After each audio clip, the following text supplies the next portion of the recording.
Testing, one, two, three. Hello.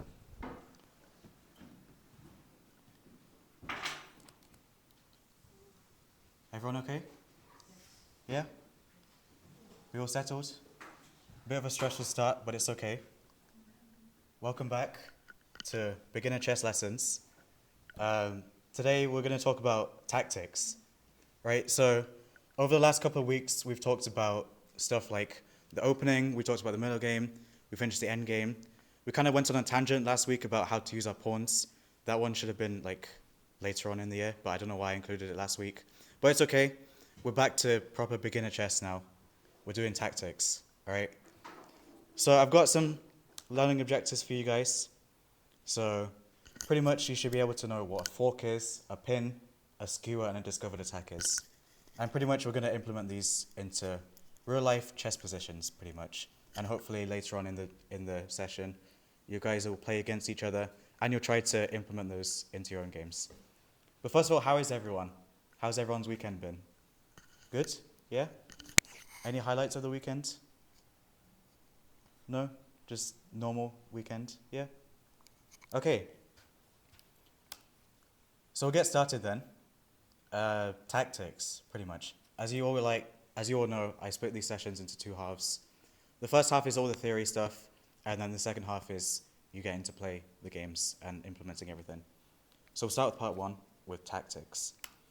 First of all, what is a tactic? Basically, the difference between a beginner in chess and someone who's like starting to become a bit more skilled, so like an intermediate player. When two beginners play together, whoever wins is probably the one that blunders the less. So what I mean by this is like whoever loses their pieces less. Whereas once you start getting higher rated, once you start getting better at the game, it's not really like people start to blunder less, they start to lose their pieces less. And the difference between a beginner and someone who's a bit more intermediate, the difference between those is how well people can implement tactics into the game, who can spot tactics better than the other, pretty much. So that's what we're going to talk about today. And there's like a bunch of different tactics in chess. Like there's some like really difficult ones out there that like myself, I don't really know. But there's like some really simple ones as well. When I say simple, I mean like kind of simple. Like we'll get into like the simpler ones today because this is all beginner lessons. And those are the ones that I showed you in the learning objectives. So we'll start first with forks. Forks are like the most common ones in like the most common tactic in chess. And essentially it's when you move a piece and essentially attacks two or more different enemy pieces. So let's look at this example on the right. We've moved our knight from here or here, wherever it's moved from. And now, because the knight moves in an L shape, it's attacking this king and the queen at the same time. And because the queen is less valuable than the king is the most important piece on the board. So this king has to move somewhere. And then once the king moves, we're able to capture the queen. It's a completely free queen, right? And this is why forks are so powerful, because you win free material from it, so it's very good.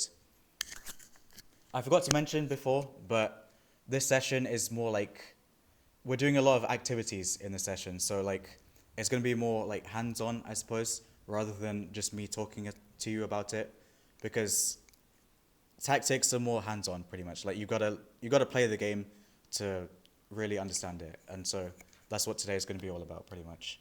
And like, we'll have like a bunch of different examples and everything, so basically, a fork is pretty much when you move a piece and it attacks two different enemy pieces at the same time.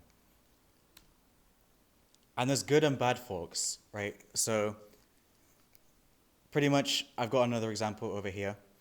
This queen, so what we're trying to do with this queen is try and attack this bishop and the king at the same time. And there's three different ways you can do it. Two of them are really bad, and one of them is very good.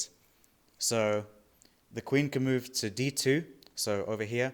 It can move to d5 over here, and it can move to d8 over here. So those are the three moves that attack the bishop and the king at the same time. But two of those are bad. Why are they bad? First of all, which ones are bad, and why are they bad? Yeah? exactly. So, just for the recording, d2 and d8 are all terrible moves because the bishop over here takes the queen. Even though the queen does attack both of them at the same time, the bishop takes back pretty much. And it's the same with like knights as well. So you can't fork a knight with another knight because the other knight can just take it back. So like this one, so this is the previous example. If this was a king and this was a knight as well, you can't fork these two because if this was a knight, this knight would just take the knight, right? So there's good forks and there's bad forks. So you just need to make sure that if you're attacking two pieces at the same time, you got to make sure that one of those two pieces can't take you back, right? Otherwise, it's just useless. Does that make sense so far, by the way? Yeah? So queen d5 is the best move because it attacks both of them, and this bishop can't take the queen, right? It only moves diagonally, so this bishop can't take the queen. So like I said before, we're going to like do a bunch of different exercises. I'm going to show you like a bunch of different positions on the board, and I want you guys to try and like figure it out pretty much. So all of them have a fork in it. It's just up to you guys to figure out where it is. So I've got another position for you guys. Where is the fork? And all of them are white to move, by the way. I forgot to mention that before as well.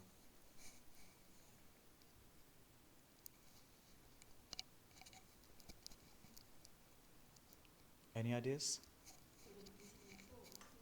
To e4. So knight e4 is correct because remember the knight moves in an L shape, and moving it to here means that you're attacking both the king and the queen at the same time. So it's pretty much the same as what we looked at here. The knight forks both the king and the queen. So knight e4 is correct. Well done. How about this? How can we fork the enemy king and rook at the same time with our bishop?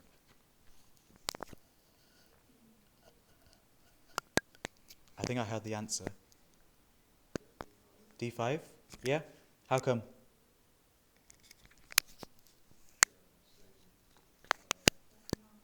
Yeah?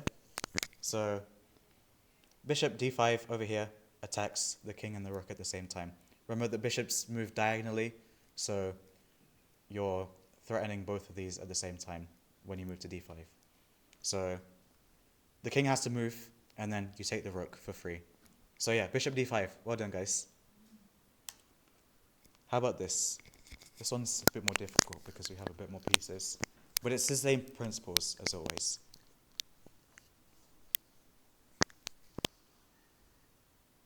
Where is the fork? Rook d8, yeah? So what does that do?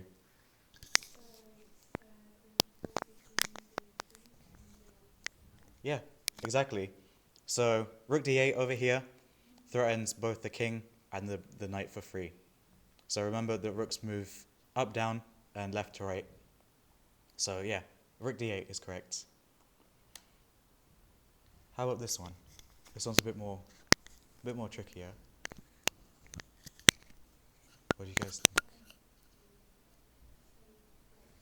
Pawn to c4, yes, because if we move it here, we're attacking both the king and the rook at the same time. So remember that pawns, they capture diagonally, even though they move forwards, like when they're moving, they capture diagonally. So pawn here threatens both of these at the same time. Well done, yeah. How about this one?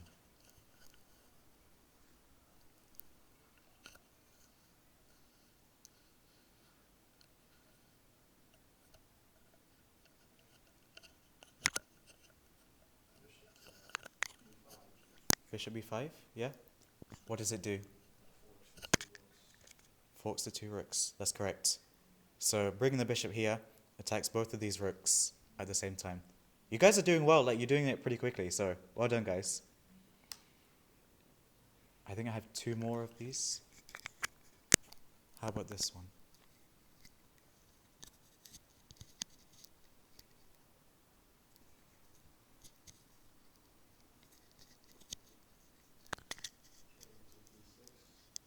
King to b6. Yeah. What does it do?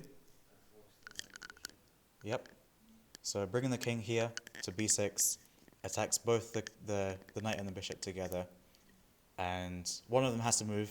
Whichever one moves, you take the other one, pretty much. So yeah, you're doing well. And I think this is the last one, maybe? Or I might have another one, I don't remember. This one's a bit more of a realistic position, because there's a lot more pieces on the board, but there's still a fork somewhere here.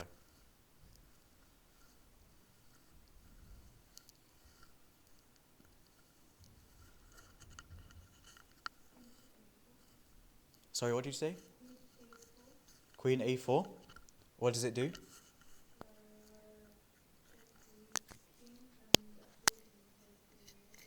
Yeah, exactly.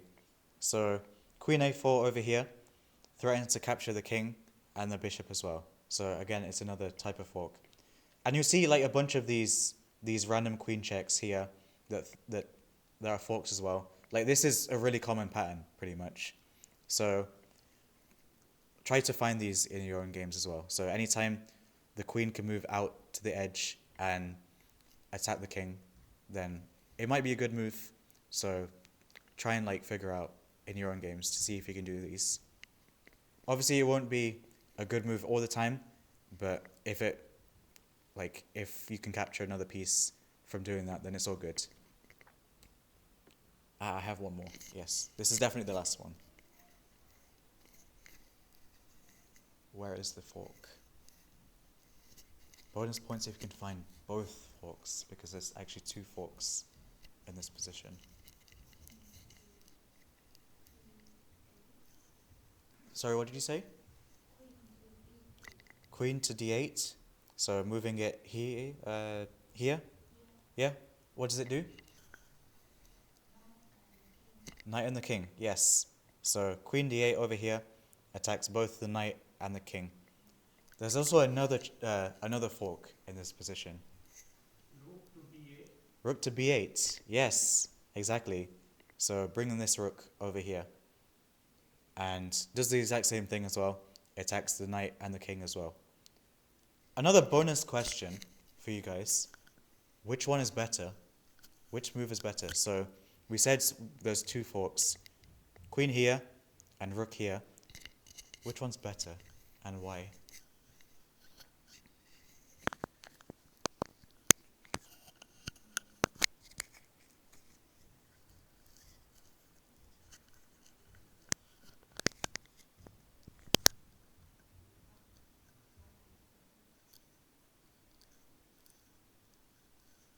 Any ideas? I can see you calculating. I think rook b8. Rook b8.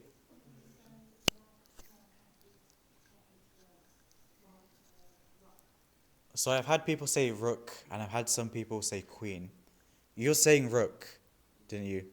Why did you say rook?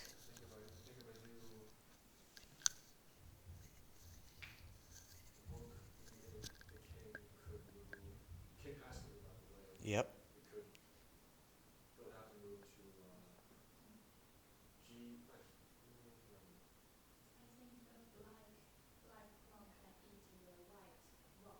Yeah. So that is exactly what I was looking for, pretty much. Like, I think you were looking too far ahead, because if you look too far ahead, you come to realize that either move is okay. But for the sake of simplicity, the rook is the better move because right now it's threatened. So we'd rather move the rook first than move the queen.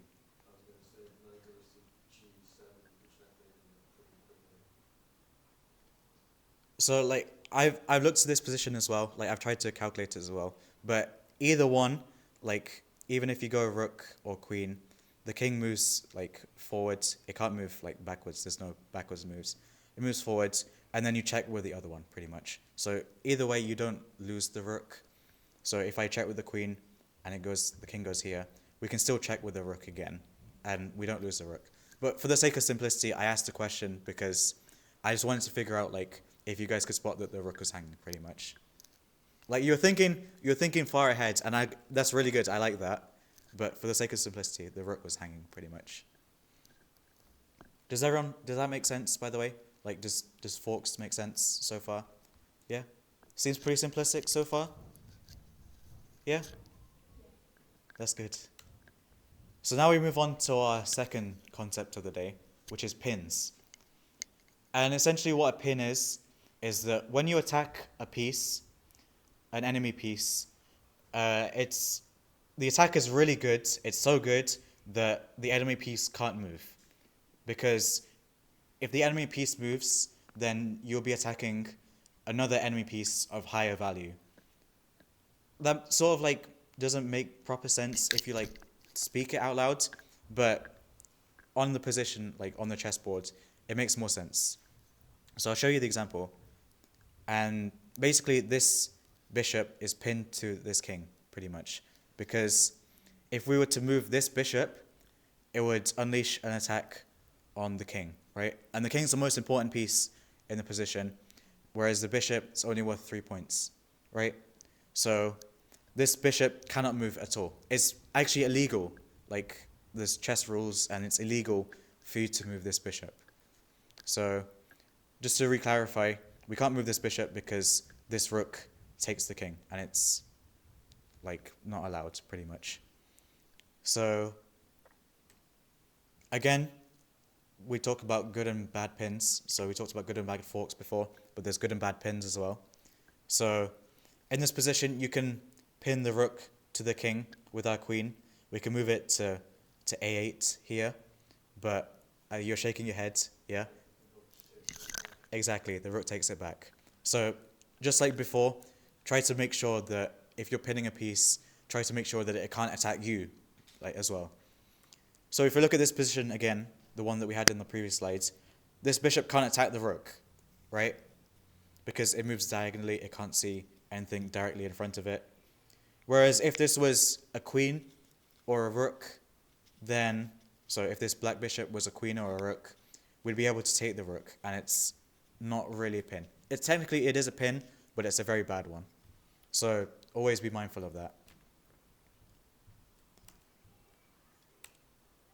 Yeah, it's a free queen pretty much. So the rook would take the queen, and it's a very bad pin.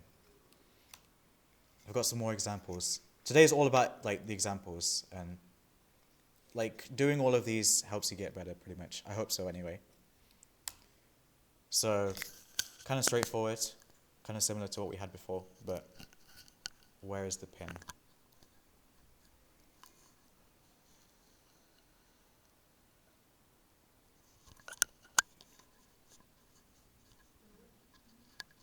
Yes, I think I heard the answer. The rook.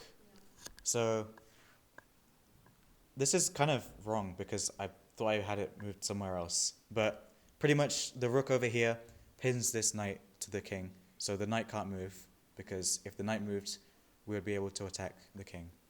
So yeah, the rook is pinning the knight to the king, pretty much. How about this one?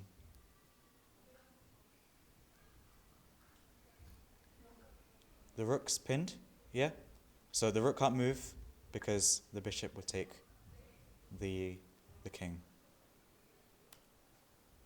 How about this one? Which piece is pinned? The pawn? Yeah? How come?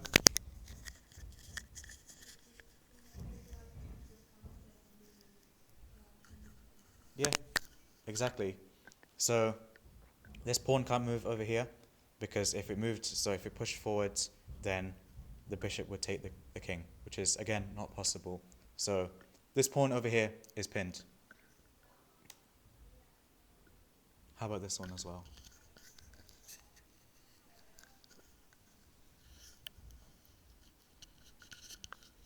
The knight? Yeah? How come?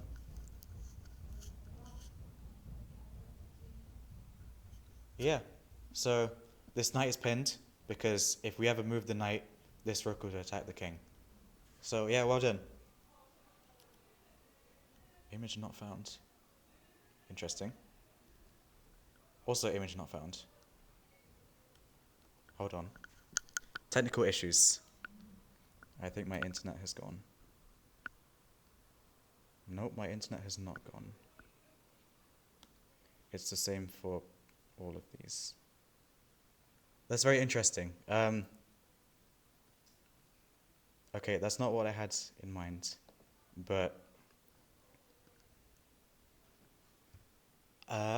yeah, that's not great. It's okay.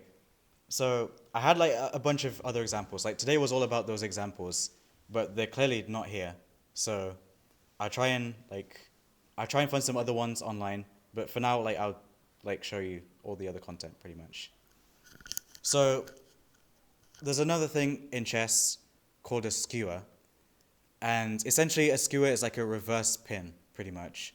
So remember how we talked about before that the pin was when you would attack like a less valuable piece, and that if you move the less valuable piece, it would attack the more valuable piece, pretty much. Yeah? The images will sometimes come back if you reload the camera. Yeah, And sometimes they respawn. I should try that. They might not, but occasionally they return.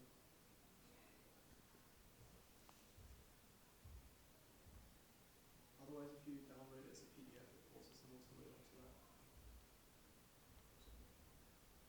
Hey, we've loaded it. That's good. Thank you so much.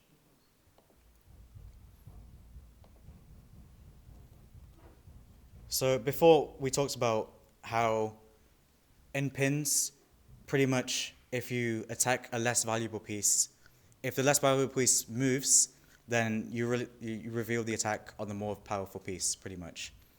But skewers are like different to that. They're kind of the opposite. So the reason why it's the opposite is because if we attack the more valuable piece this time, then it reveals the attack on the less valuable piece. So in this position, we've attacked the king pretty much with our rook. And then what that does is, if the king moves anywhere, we can take this knight for free. We can take the less valuable piece for free. I'll go back to the other positions before, by the way, so the ones that didn't load. So we said that this pawn was pinned because we couldn't move it because it would attack the enemy king. So yeah, thank you for saying that. I think we did this one as well. We did this one? Yep. How about this one? The rook's pinned? Yes. Because can't move because the queen would take the king. How about this one? So now we're trying to find where the pin is, pretty much. Instead of looking like... The pin isn't directly on the board right now, but if we move one of the pieces, we can create a pin. Rook to f1. That is correct. So rook f1, that pins the queen to the king.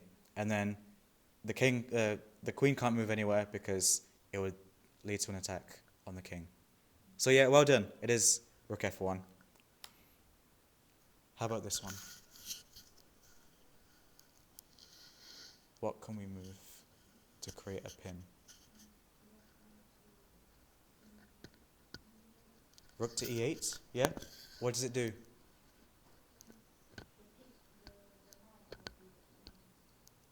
Exactly. So, rook e8 over here pins this knight to the king. So, if we didn't play that, then this knight would be able to take this bishop for free. But pinning it means that it can't move anywhere, and so we keep the bishop on the board. And then eventually we can take the knight for free. I've got another hypothetical question for you. You might like this because you like to calculate a bit forward ahead.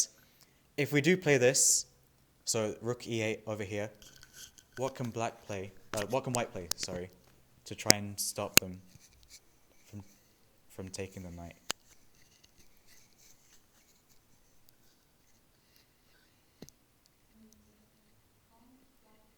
Okay, where would they move it? Yep, f3, exactly. So if we move our rook here, they can actually defend the pawn, defend the knight with the pawn by playing pawn f3 over here. And I've got another bonus question for you. Technically, it doesn't actually win the knight, but we can play another move that guarantees that we can take the knight. What is that move? So just to recap, we played rook here. They pushed the pawn to try and defend the knight, but we can play another move that guarantees to capture the knight. And it's still winning for us as well.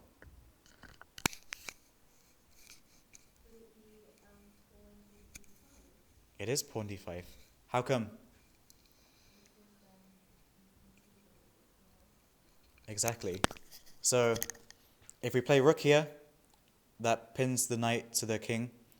White plays pawn here, so pawn f3, trying to defend. White can't capture the rook because white takes back with the pawn, and that's a bad trade for black because the rook's more valuable. So we throw in the move d5 here, pretty much putting more pressure on the pin piece, and the pawn is less valuable, so the pawn's like able to take the knight pretty much. And it's better for black because instead of taking it with the rook, losing material, we take it with the pawn and we gain material. And we still keep the rook on the board. So yeah, pawn d5 is the correct move. Well done, guys. So as I mentioned, skewers are sort of reverse pins. We're attacking the more valuable piece and trying to get the less valuable piece that's behind it. So if we attack the rook, if we attack with our rook, so we attack this king, the king moves out of the way, and we win the less valuable piece. In this case, we win the knight, pretty much. Also, before, did that make sense with the pins as well? Did that make sense? Anything that needs clarifying? Like, if you got any questions, just put your hand up, and I'll be happy to answer your questions. But it makes sense so far? Yeah? So I've got a couple of examples for skewers as well. How can we make a skewer in this position?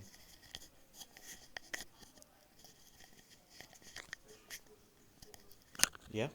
Bishop b4? How come?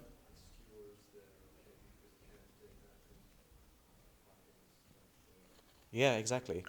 So bishop b4, that attacks the king. The king can't take back because it's protected by our own king. The king has to move somewhere else, and that reveals the attack on this black rook. So yeah, that is correct. It is bishop b4. Well done. How about this one? How can we create a skewer? Queen to a2, did you say? Yeah? How come? What does it do?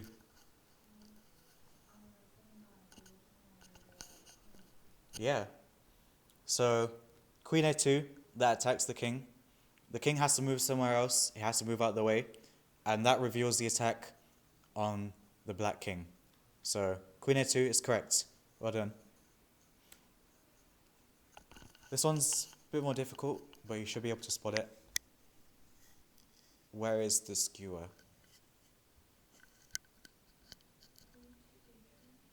Queen to h1? Yeah? How come?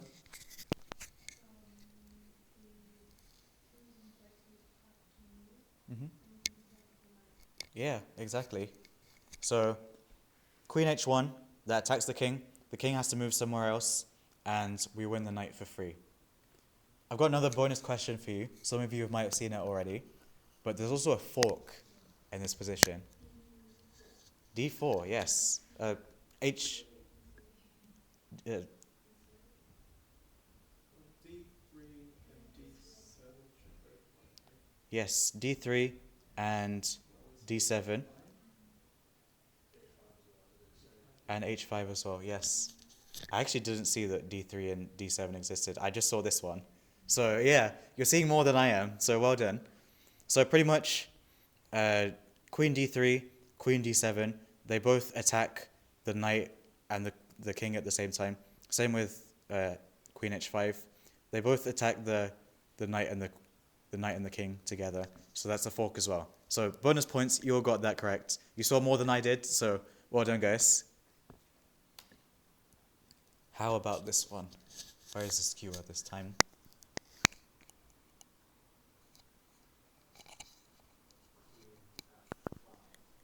Queen f5, yeah? What does it do? Yep. So, queen f5, again, it attacks the king. the king has to move somewhere else, and that reveals the attack on the enemy queen. So yeah, it is queen f5. That is correct. How about this one? Where is the skewer?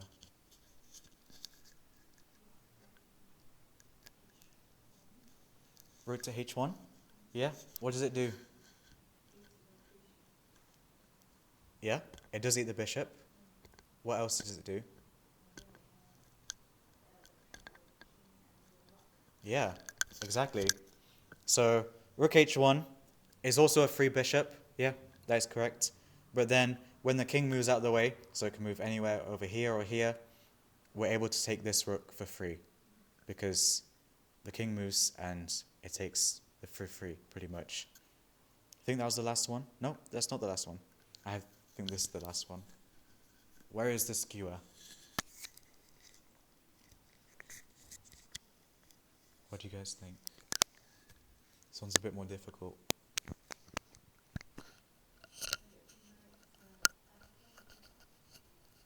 Sorry, can you repeat that again? There's no knights on the board, but bishop, yeah, there you go. So bishop f1, that is correct. What does it do? Exactly. Yes. So we play bishop f1 here, the king moves, and we take the rook with our bishop. Another bonus point, like this is a bit more of a intermediate or advanced. So kind of a thing that we talk about in the intermediate and advanced workshop, if you guys are interested in that as well. If the bishop does move here, and the king moves anywhere, and we capture the rook with our bishop, the king takes back. It's now 3 versus 4 pawns. Who is winning in that position?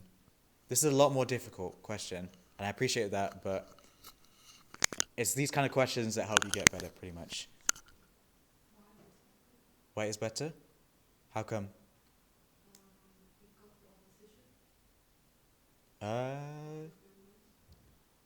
So bishop here, king moves, takes back, and then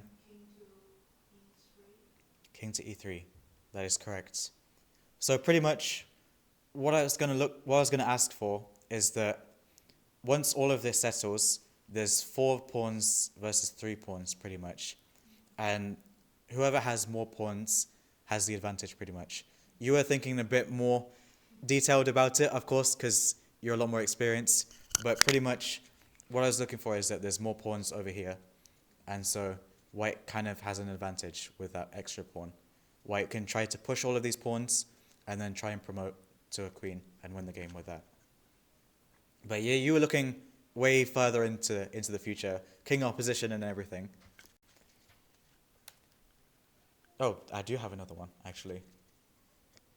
Where is the skewer?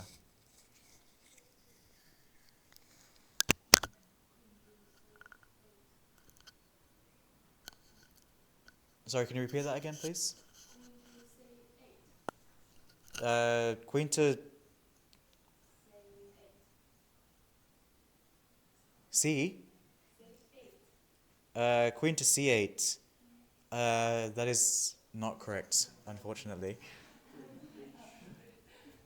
So Queen C8 is wrong because it's what we talked about before. It's one of those bad forks.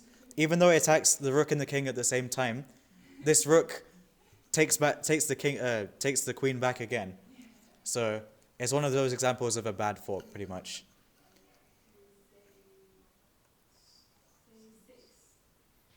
That's another okay move, but it's not the best move. Actually, it is a good move. It is a good move. Why is it a good move? What's it another example of? So, Queen c6 over here. We move the queen here. It's another example of a tactic that we looked at before. It is a fork. Yeah, how come? Yeah. So, if we move it to Queen c6, it attacks this rook and the king at the same time. So yeah, that's not what I was looking for, but it's still a good move anyway.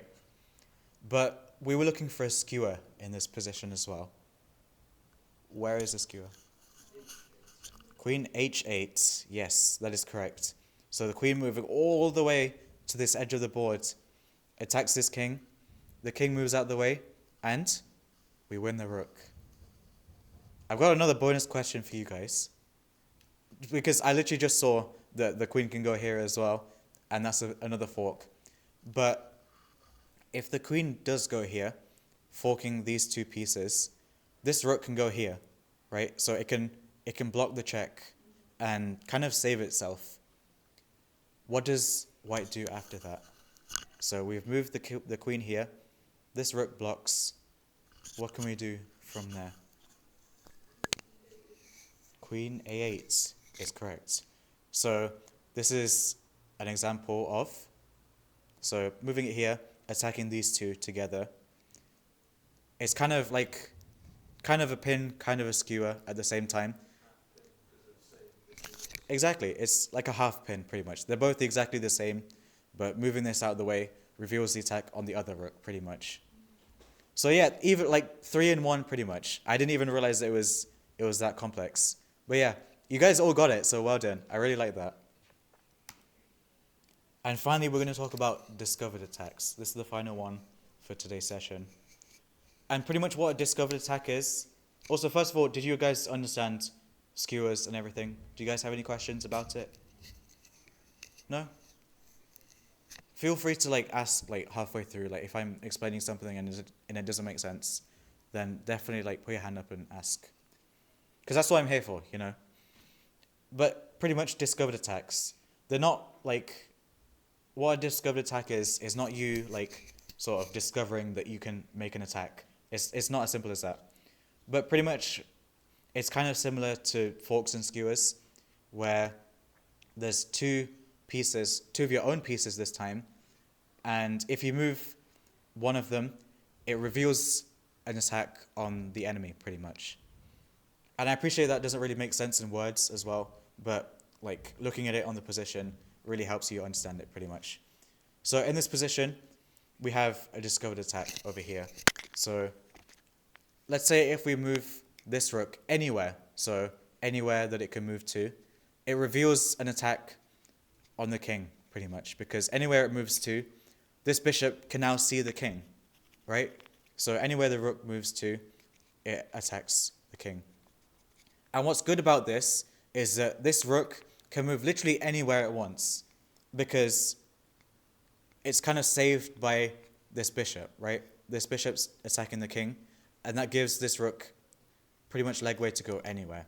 So what you want to do with this is that you want to move this rook to the place where it's the most deadliest, right? And the most deadliest place this rook can go to is either rook here to rook f7 or rook b4. Who can tell me why? I mean, it's on here, but why is that a good move? Why is that a good idea? Yeah, exactly. So what it does is, if we move this rook to somewhere where it can attack the queen, it can literally take this queen for free on the next move, right? Because we're attacking this king over here with our bishop. This rook basically gets a free move, right? And on the next move, after the king moves, we take this queen completely for free. So I really love discovered attacks. They're very nice, very nice spots, very nice moves to spot. Again, I've got a bunch more examples. So what move can we do that is the most deadliest, that reveals a discovered attack?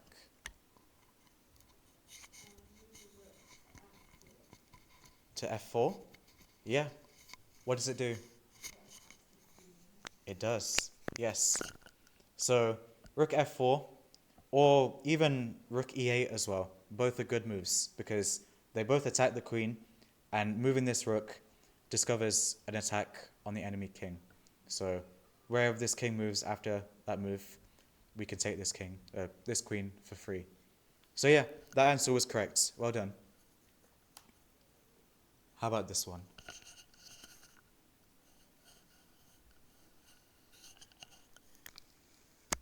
Where is the discovered attack? Rook g8, yeah? What does it do? Mm-hmm. Yeah, exactly. So we move this rook to g8 over here. The king can't take back because it's protected by this rook as well. And it's a discovered attack, so anywhere this rook moves, the bishop is like checking the king. So the king can probably move out the way, will definitely move out the way, and we can take this queen for free with the rook over here. So yeah, rook g8 is the best move. Well done for seeing that. How about this one? This is sort of a 2-in-1 as well. Knight to c8, yeah? What does it do?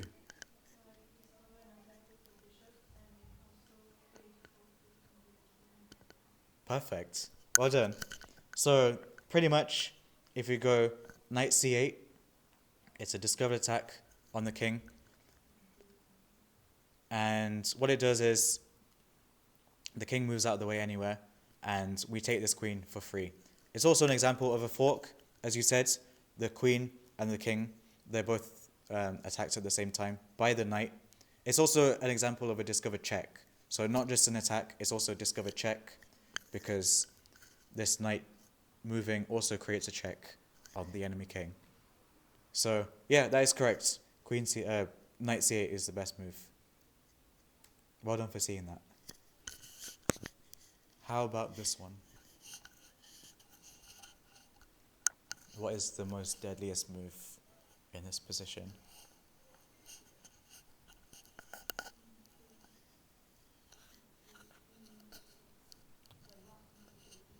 Yeah. What does it do? Mm-hmm. Yeah, exactly. So this queen over here, sort of hiding in the corner, if we move this rook, this queen sort of attacks this king. And if we move the rook over here, it attacks this queen as well. So anywhere the king moves, we take the queen for, not for free because the rook takes back, but we take the queen, right? The queen's more valuable than the rook. So it's a good trade for playing with white. So yeah, that is correct. Well done. How about this one? This one's a bit more difficult, but you should be able to find it. Where is the discovered attack?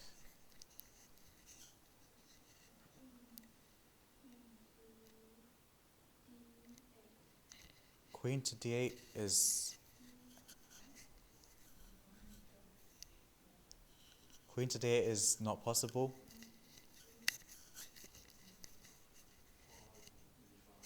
Pawn e5, yes. What does it do?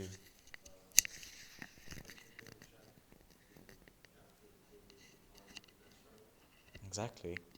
So, pretty much the answer was pawn e5, right?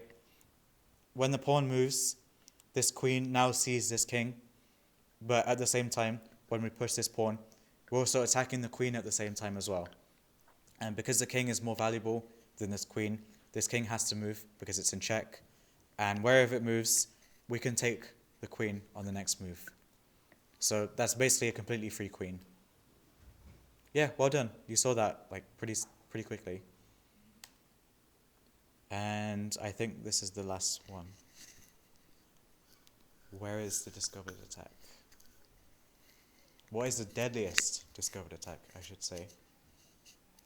There's many different discovered attacks, but there's only one that is the best.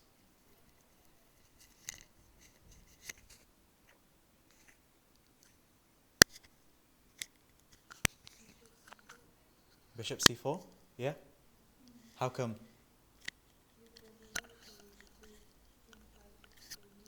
Mm-hmm. Exactly. Well done. So the answer was bishop c4. If we move this bishop over here to c4, this rook now sees the king, and the king is now in check. So the king has to move anywhere. And the reason why we play bishop c4 is that it also attacks the rook at the same time, this rook over here. And so when the bishop moves here and the king moves, we can take this rook completely for free. So yeah, well done for finding that. That's really good. And pretty much I talked like in the learning objectives that we're trying to implement these into our own games. Like we're trying to spot these in our own game to try and beat our opponents. And the best way to do this, to find these tactics, is by doing practice, right? Practice makes perfect, as everybody says. And like repeatedly doing these practices means that you spot these in your own games pretty much. Tactics is all about pattern recognition, right? We see like the same patterns repeated over and over again in these like examples that I gave you before. And the best way to like learn these is by doing puzzles, so chess puzzles.